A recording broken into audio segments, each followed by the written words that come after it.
Espace TV, le 22h.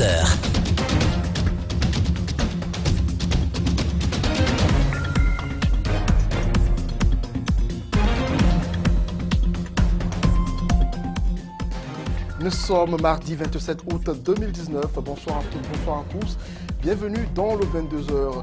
Bonne nouvelle pour la presse guinéenne et surtout pour le groupe de presse Lynx Lanx.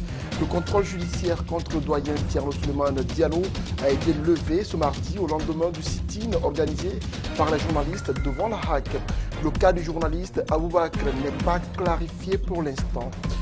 La circulation est restée paralysée ce mardi à Sonfoniagar à cause d'une manifestation des femmes de ce marché.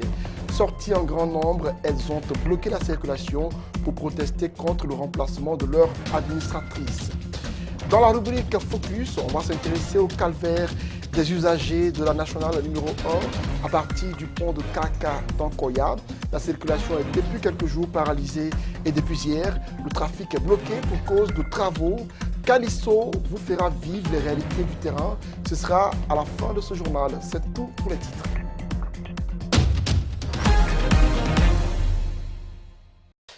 Et bonsoir à toutes une fois encore et bienvenue dans ce journal. Le sit-in de protestation organisé hier par la presse guinéenne devant la HAC commence à faire ses effets. Ce mardi, l'opinion a été informée de la levée du contrôle judiciaire contre le doyen Thierno Souleymane, patron du groupe de presse Lynx Lance. L'avocat des journalistes poursuivi salue la décision mais indique que le combat n'est pas terminé. Le cas Aboubakr n'est pas encore clarifié, même si ses collègues pensent que la décision le touche également. Une de nos équipes de reportage a rencontré Maître Mohamed Traoré et le rédacteur en chef de Lynx, Gassimou Yaliba et Aboubakar Din Kamara pour le reportage. C'est une décision qui pourrait à coup sûr réjouir le principal concerné. Thierno Souleymane Diallo n'est plus obligé de se présenter devant un juge au TPI Kaloum 2 fois par semaine comme annoncé au début de la procédure judiciaire. Son avocat salue la décision mais regrette tout de même le fait qu'elle ne soit pas formelle. Selon l'ancien bâtonnier, la décision a été notifiée par téléphone à son client. Il n'y a aucune décision formelle qui indique pourquoi ce revirement de dernière minute et pourquoi cela ne concerne que M. Souleymane Diallo et non Aboubakr. Maître Mohamed Traoré promet de continuer le combat jusqu'à ce que tous ses clients obtiennent leur liberté totalement. Même s'il se félicite de cette levée de contrôle judiciaire pour son client, il estime que la procédure va continuer. Azokaba, un des animateurs de l'émission Œil de Lynx, a quant à lui une autre information. Selon lui, il y a eu une évolution dans l'affaire. Aboubakr Diallo aussi n'est plus sous contrôle judiciaire. Je pense qu'il y a un dernier développement. Le contrôle judiciaire concerne et Aboubakr et M. Diallo Souleymane. Nous nous réjouissons que nos deux collègues ne soient plus sous contrôle judiciaire, donc ils jouissent de leur liberté. Pour lui, ce résultat est le fruit du combat mené par l'ensemble des journalistes guinéens. Selon dit, ils ont organisé un sit-in pour demander à la justice guinéenne de juger les hommes de médias sur la base de la loi L002 portant liberté de la presse. Les journalistes qui vont devant le tribunal, ils doivent aller par citation directe, et s'ils sont devant le tribunal, qu'on les juge sur la base de la loi L002 portant liberté de la presse, qui encadre toute la procédure concernant les délits. Pour l'heure, la situation semble floue puisque la décision de justice annoncée n'est pas formelle selon l'avocat. La levée du contrôle judiciaire contre Aboubakr Diallo n'aurait pas été signifiée à Maître Mohamed Traoré. Actualité politique à présent, repartition du quota alloué à l'opposition. La polémique se poursuit, les réactions également. Selon le juriste Mamadi Troa Kaba, cela ne doit en aucun cas freiner le processus au niveau de la CENI. Le président de l'Union pour le progrès de la Guinée, UPG, quant à lui, demande un partage raisonnable au niveau de l'opposition. Reportage André Mossier Milimono, Ibrahima Sori Kamara. La question des démembrements de la CENI continue de diviser. Ce juriste estime que la loi n'est pas précise en ce qui concerne l'attribution des quotas aux partis politiques. Mamadi Troakaba insiste néanmoins qu'il faudrait quand même avoir participé à l'une des élections passées pour espérer avoir un siège. Donc, il revient à chaque entité de s'entendre sur le quota que chacun doit avoir. Et la loi ne va pas plus loin par rapport à l'organe qui doit superviser ou qui doit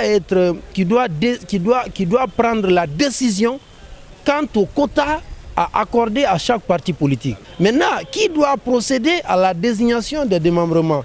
Ça, on reste le soin à la majorité présidentielle de s'entendre sur la clé de répartition. On laisse le soin à l'opposition de s'entendre sur la clé de répartition.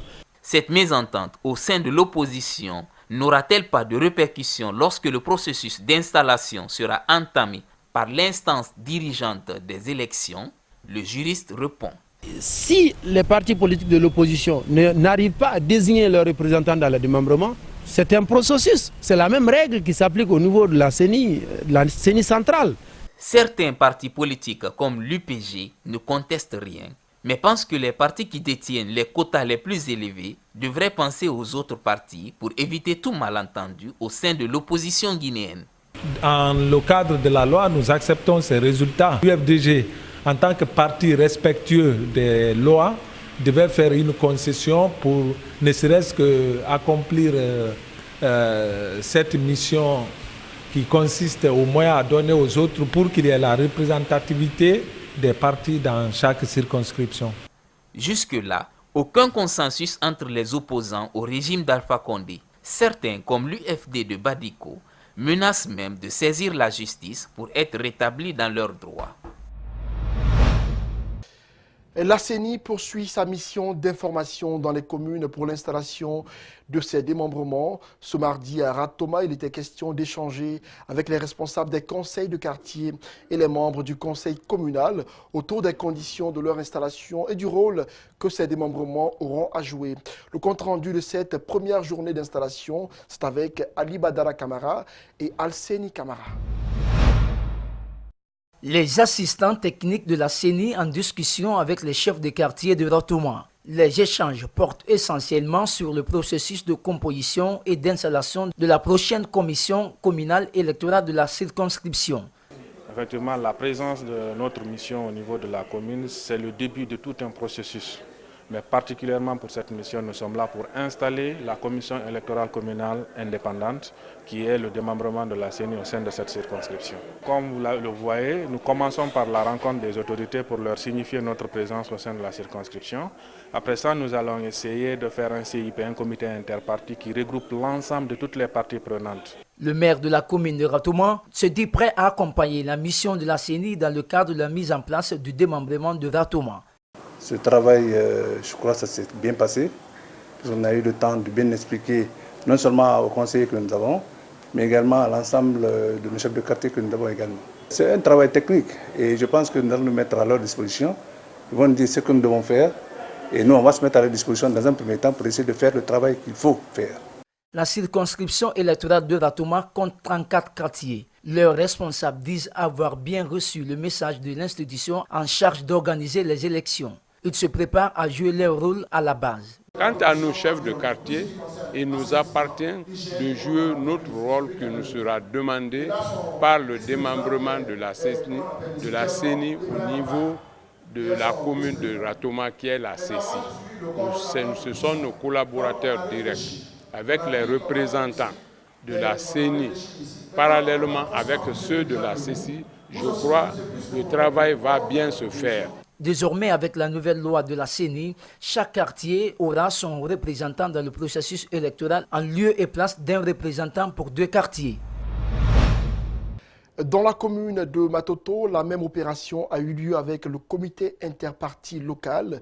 Dans la plus grande circonscription électorale du pays, les échanges ont porté sur les nouvelles stratégies pour organiser les élections libres et transparentes en Guinée et expliquer aux représentants des partis le processus d'installation des démembrements de la CENI. Reportage Alassane Dafé, Malik Sangana Kamara, Abakar Keke Bangoura.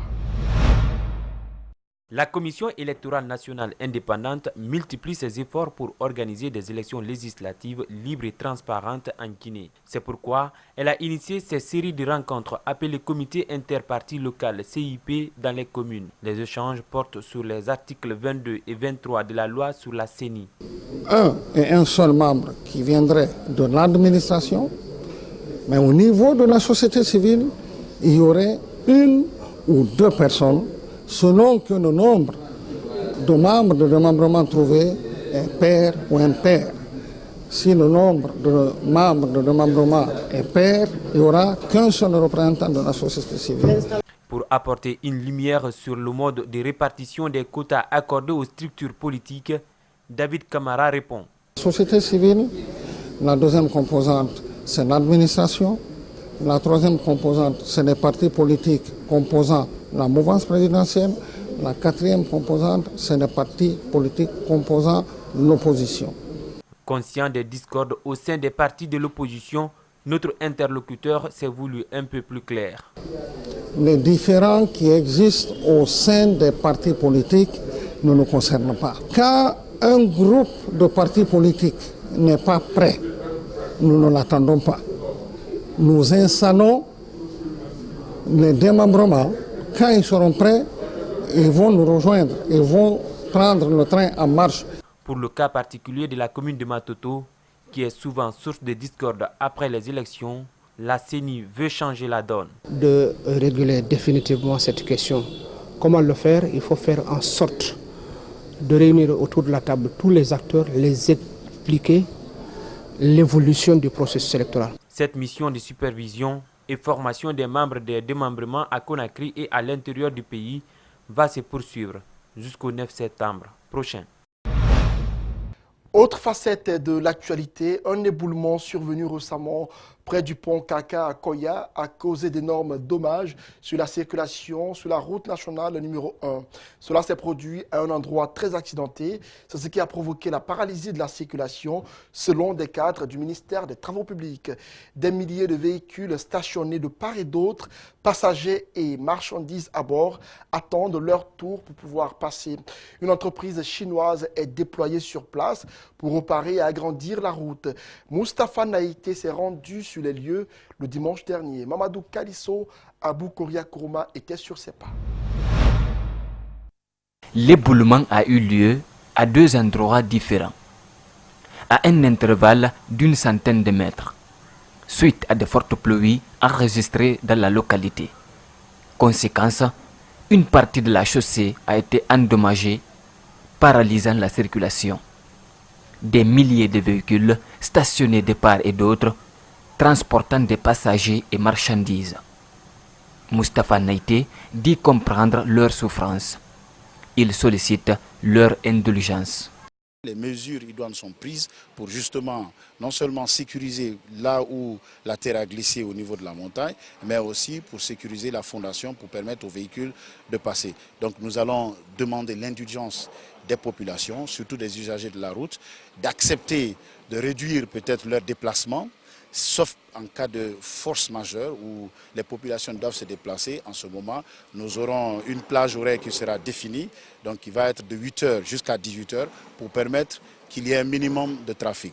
Mais de 18h jusqu'au lendemain, 8h du matin, le trafic sera totalement interrompu pour permettre à l'entreprise de travailler rapidement pour que d'ici une semaine, que nous puissions retrouver le cours normal du trafic. La catastrophe s'est produite à un endroit très accidenté.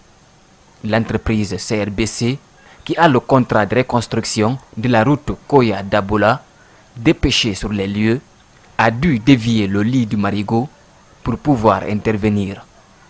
À défaut de pouvoir utiliser le béton sous la pluie, une autre solution conventionnelle a été appliquée. C'est de faire des caissons, donc des caissons dans lesquels on met de la roche, hein, qu'on appelle de l'eau qui est plus dure et qu'on met dans les caissons qui peuvent faire plus de 20 tonnes. Parce que si vous mettez seulement quelque chose de 10 tonnes, avec la force de la terre, avec les mouvements, ça peut céder rapidement. Donc il faut mettre une fondation plus forte. Donc c'est ce que nous sommes en train de faire, de telle sorte que la fondation soit suffisamment solide et on remonte avec 20 mètres, 20 tonnes, 15 tonnes, jusqu'à la surface là, de roulement, peut-être à 12 tonnes, pour que les véhicules puissent passer. Ces travaux devraient s'étendre sur une semaine. En attendant, des agents de maintien d'ordre sont déployés sur les lieux pour coordonner le trafic. Je vous l'annonçais dans les titres, manifestation des femmes du marché de Sonfoniagare pour dénoncer le limogeage de l'administratrice de leur marché. Mobilisées en grand nombre, ces femmes vendeuses ont bloqué la circulation pour exprimer leur colère ce mardi. Elles ont été dispersées à coups de gaz lacrymogène par des agents des forces de l'ordre qui ont pu libérer la circulation, restées paralysées de longues heures. Reportage, Elisabeth Dietlin, Amara Alex Silla. La route Le Prince, théâtre de manifestation ce mardi matin. Nous sommes en face du marché de Sonfoniagare. Les femmes s'opposent au départ de leur administratrice. Nous ne sommes pas là pour que madame reste, mais on veut connaître pourquoi, qu'est-ce qu'elle a fait. Parce que déjà, ça fait 3 mois de cela, il y a un monsieur aussi nommé Moustapha Diallo. Il est là, son magasin qui est là. Le magasin qui est là, voilà son magasin. Il a dit devant le central, devant l'assistant de le maire de la commune, nommé Joumaniki, il dit madame a trop dit. Joumani a dit, Mengeya Moustarama. Joumani l'a répondu. Il a dit de sa propre bouche que madame, il n'y a pas un bureau ici. Il a un bureau, lui. Il a un bureau. Il a un président, Moustapha a dit. Il a un secrétaire, Moustapha a dit. Tout le monde est au courant de ça. La parole s'en va, l'écrit reste. L'écrit est là. L'écrit est au central. L'écrit est là. Urbain ici. Tout le monde est témoin de cela. Pendant notre interview avec cette femme, la situation a pris une autre forme. Des gaz lacrymogènes et des pierres sont jetés sur ces manifestantes. Le même cas s'est produit chez la chef Mabinti Traoré qui nous donne sa version des faits.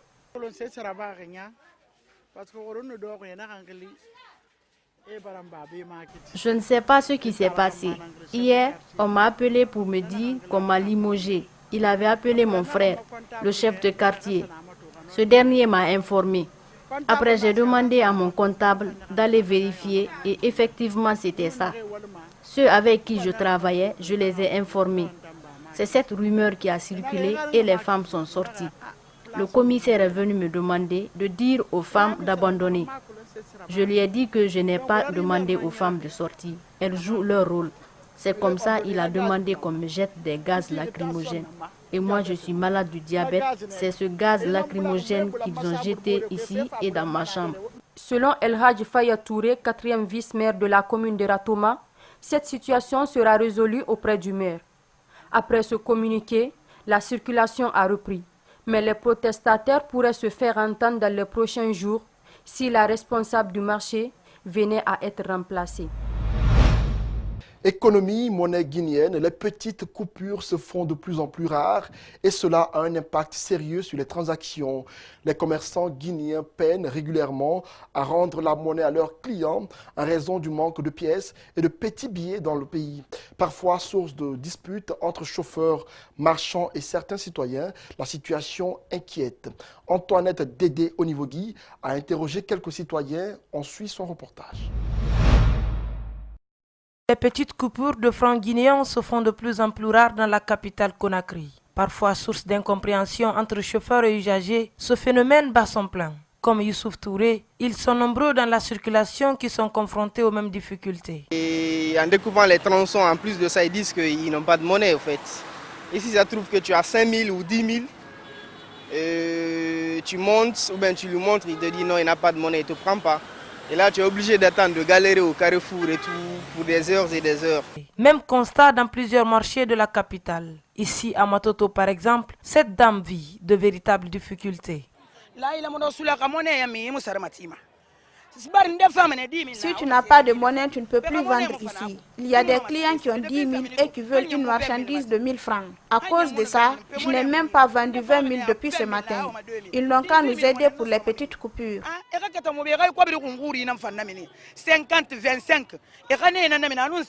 Le premier vice-gouverneur de la BCRG affirme que la banque émet d'une manière équitable les grosses et les petites coupures.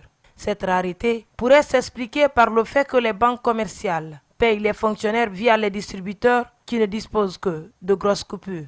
Si vous donnez, quelqu'un vient à la banque, vous fait un chèque, on lui donne même 10 millions ou 5 millions en billets de 100 francs ou de 500 francs, il les refuse. On voit ça dans les banques aujourd'hui. Ce qui fait que les banques ont beaucoup de billets de 500 francs, de billets de 100 francs. Ils n'arrivent pas à les écouler sur le marché. Peut-être qu'il y a un déséquilibre. Les gens qui ont beaucoup plus de moyens ont des comptes dans les banques. Les gens qui cherchent des billets de 100 francs n'ont pas de compte dans les banques. Mais même dans les structures de financement décentralisées, les microfinances, on a essayé de trouver des petites coupures pour ces trucs-là. En attendant, certains commerçants ou conducteurs arrondissent également leurs prix pour ne pas avoir à rendre de la monnaie. Élevage dans ce journal, une maladie virale serait en train de faire des ravages en Guinée. Il s'agit de la maladie afteuse qui continue de tuer des animaux malgré les efforts que fournit le ministère en charge de l'élevage. À l'intérieur du pays, plusieurs cas sur les animaux ont été constatés selon un activiste qui a tenu à alerter le gouvernement sur la présence de la maladie afteuse dans notre pays. Mohamed Valek Touré a interrogé Ibrahim Hassan. C'est une alerte que lance cet observateur sur une maladie qui fait des ravages sur les animaux. Il s'agit bien de la fièvre afteuse qui se propage aujourd'hui dans 30 des 33 préfectures du pays. L'activiste veut attirer l'attention du gouvernement. Comment la maladie se manifeste? Les signes cliniques, c'est quoi? C'est que ça affecte les sabots et donc des bovins. Et après, c'est que ça donne aussi ce qu'on peut appeler un écoulement nasal et buccal. C'est qu'il y a des morves qui sortent des bouches donc, de bœufs et même aussi de leurs narines. Et après, qu'est-ce que ça fait? Ça fait que les animaux sont très affectés. Ça les donne aussi des sortes de plaies au niveau de la langue et au niveau de la bouche. Ces plaies, c'est ce qu'on appelle les aftes. Et donc, qu'est-ce que ça donne comme conséquence? Lorsque les bovins, les bœufs, sont affectés, ont des plaies au niveau des sabots, surtout les bœufs de labour, vous comprenez que ces bœufs-là ne peuvent plus travailler dans les champs. Et si les bœufs aussi ne peuvent pas manger parce que la maladie affecte leur langue, et vous comprenez qu'ils sont fatigués. Quand ils sont fatigués, ça affecte donc la campagne agricole. Cette maladie virale appelée fièvre afteuse aurait été pour la première fois déclarée par un vétérinaire qui, après cette annonce, a été suspendu de ses fonctions. Selon cet observateur, de nombreux bovins seraient aussi affectés par la maladie. Et le danger est tellement grand que les populations, donc les paysans ou les éleveurs en sont affectés. Parce que souvent les animaux en meurent et lorsque les animaux en meurent, ils ne peuvent pas avoir le prix qu'il faut lors de l'abattage. Malgré la première campagne lancée à Boké par le ministère de l'élevage, la maladie continue toujours à se propager. Le déplacement des animaux malades dans certaines préfectures peut être aussi la cause de la propagation de la maladie. L'implication des services vétérinaires est donc nécessaire pour les vaccins capables d'éradiquer le fléau. Malheureusement, il y a des cas avérés ici en Guinée qui ont voulu que ces vaccins-là n'arrivent pas à bonne destination. Il a fallu attendre 6 mois que le gouvernement commence à s'intéresser au mal. Et le mal était maintenant dans 30 préfectures. Le mois de mai dernier, le ministère en charge de l'élevage avait lancé une campagne de vaccination sur la maladie afteuse, mais elle continue à faire des ravages dans certaines préfectures de l'intérieur. Un mot de culture à présent. La foire artisanale de Cancan a pris fin le 18 août dernier. Durant une semaine, les artisans de la région et certains autres artisans venus des autres villes de l'intérieur du pays et de la sous-région ont exposé leurs produits. Un grand moment de partage et d'échange culturel. Le reportage est signé de Babou Condé, d'Aboulaye Sadio Diallo et de Yacouba Traoré. Ici, au centre d'exposition de Cancan, les artisans sont venus exhiber leur savoir-faire. Les produits sont en grande partie fabriqués en Haute-Guinée. Venus du centre et des provinces, ces femmes sont fières de leurs œuvres. La foire artisanale de Cancan est à sa 3e édition. Déjà, l'événement prend une proportion sous-régionale. Ces artisans des pays limitrophes participent pour la première fois à ce rendez-vous culturel. Franchement, ça marche beaucoup. Le monde, on veut encore plus, mais quand même, ça marche, le monde passe. Pour tout que nous avons amené ici pour aider la population de Guinée-Conakry ici, nous avons amené beaucoup de produits concernant la santé. J'ai bon produit pour l'hépatite B. Encourager les Guinéens à consommer local et valoriser les œuvres des artisans de la savane sont les objectifs de cette foire. Pour gagner le pari, Les organisateurs souhaitent une forte implication des autorités de la région. Il faudrait que les autorités de la région de Kankan, prennent à bras le corps cette activité, parce que c'est une activité qui projette de la lumière sur Kankan. Sport, football, le Silly Gate, le feuilleton est loin de finir. Après les sanctions prises contre Amadou Diaby, le vice-président de la FEGIFOOT, et de Paul Put, l'ancien entraîneur du Silly de Guinée, le comité national des supporters du football guinéen s'est réuni pour donner sa position ce mardi. Il a salué la décision avant de faire part de son inquiétude face à l'évolution boiteuse de notre football. Djibril Ba et Yacouba Traoré ont suivi la rencontre. Sous une pluie battante, la maison des jeunes de Matam accueille les supporters guinéens du Silly national.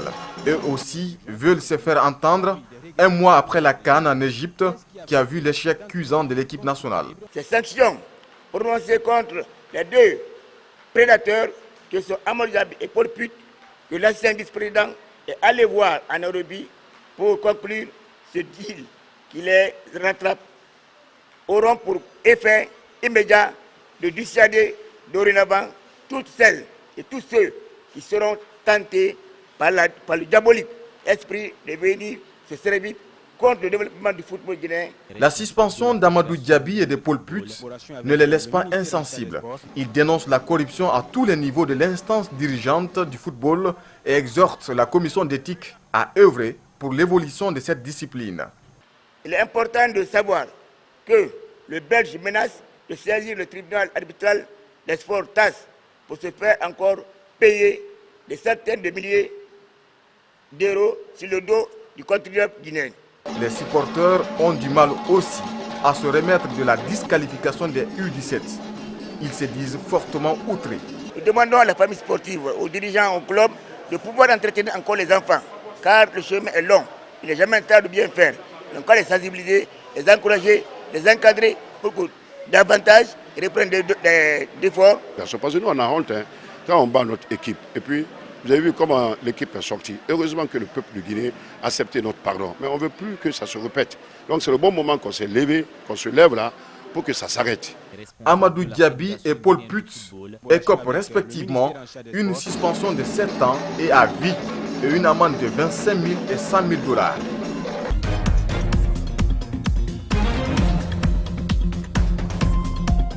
Dans le focus du jour, nous prenons la direction de Koya, à nouveau, où la circulation est paralysée depuis quelques jours. Depuis hier, le trafic est fermé pour permettre à l'entreprise chinoise en charge des travaux de réparation de la voie de travailler. Cette mesure du ministère des Travaux publics, qui a débuté ce lundi 26 août, va durer jusqu'au 2 septembre prochain et tous les jours de 18 h à 8 h du matin. Notre équipe de reportage a assisté hier soir à la fermeture de la route, un véritable calvaire pour les usagers. C'est notre focus du jour et il est réalisé par Mamadou Kalisso et par Yacouba Traoré.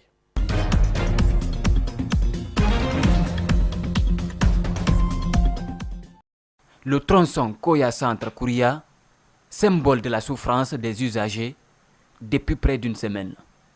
Ces citoyens viennent de l'Abbé. On est là pratiquement depuis 12 h 30. Je suis sur ce tronçon entre Kouria et là où je suis présentement. Il est 18h30 jusqu'à présent. Jusqu'à présent, pratiquement, on peut dire que ça bouge très lentement. Ce qui me désole en plus, c'est qu'il n'y a même pas à manger pour les enfants. Donc on est là. On a souffert beaucoup ici à l'Insan, à Kaka. On a beaucoup souffert à Kaka. Ces citoyens ne sont pas au bout de leur souffrance. À 18h41, la circulation est fermée pour ceux qui quittent l'intérieur du pays. 40 minutes plus tard, un pick-up de la gendarmerie vient couper carrément le trafic. Ceci en application du communiqué du ministère des Travaux publics sur la fermeture du trafic entre 18 h et 8 h du matin. Cet autre citoyen vient de Sigiri. Il apprend qu'il doit passer la nuit sur place. Bon, on est là à peu près plus de 8 heures comme ça. Quand même, quand on passe la nuit ici, vraiment, c'est décourageant. Le pays va mal. Rien ne marche du tout. Épuisés et affamés, des usagers prennent leur destin en main. Ceux qui ont les moyens empruntent les mototaxis pour rallier Koya Centre. Les autres font le trajet à pied. Parmi ces groupes, nous avons croisé un confrère du journal Le Lynx. Le malheur des uns fait le bonheur des autres. Les motards ont imposé des prix ou ont fixé des prix qui ne sont pas à la portée de tout le monde. Pour aller à Kouria tout à l'heure, on parlait de 50 000. Quand on est arrivé au niveau de l'ancien barrage ici, on parlait de 25 000, 30 000. Mais moi, ce n'est pas ça mon problème, parce que je veux voir d'abord ce qui est devant ici. C'est pourquoi je marche, parce que la distance n'est pas aussi grande que ça. Bon, j'ai essayé de prendre taxi moto, on me dit c'est 50 000 pour me déposer à Kouria. J'ai préféré marcher. Il y a une autre catégorie de personnes sur ces tronçons. Ceux-ci ne peuvent ni marcher, ni emprunter des motos. Les chauffeurs. Ils ne peuvent pas abandonner leur véhicule. Ils se remettent au destin. Nous sommes tristes, mais nous nous remettons à la volonté divine. Tu arrives à Kouria, les reins esquintés. De Kouria, pour entrer à Conakry, tu ne peux pas, parce qu'il n'y a pas de route. Et aujourd'hui, on dit de 8h à 18h, il y aura la circulation. Quelle circulation il y en a eu? Moi, je n'en ai pas vu. Et voilà, bon, je fais comme tout le monde, quoi. Je marche. Ceux qui ont les véhicules, qui ne peuvent pas aller laisser les véhicules, sont là, coincés, affamés. À côté des mototaxis, un autre moyen de transport intervient. Les charretiers proposent leurs services aux passagers qui ont des marchandises périssables. Entre le pont Kaka et Koya Centre, le transport d'un sac de 50 kg se négocie entre 25 000 et 30 000 francs guinéens.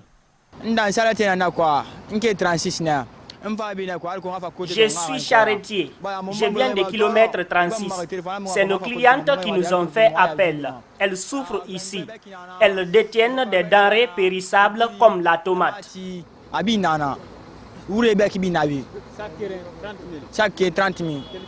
20h moins, le trafic a été libéré pour ceux qui quittent l'intérieur du pays pour Conakry. D'après des indiscrétions, les agents de maintien d'ordre présents sur les lieux n'auraient pas reçu des instructions claires et fermes sur la fermeture du trafic entre 18h et 8h du matin. La mesure devrait se poursuivre jusqu'au lundi. Voilà cet élément du focus réalisé par Calisso met fin à ce journal, réalisé par toute l'équipe de la rédaction et celle technique d'Espace TV. Merci à tous ceux qui l'ont suivi. Au revoir.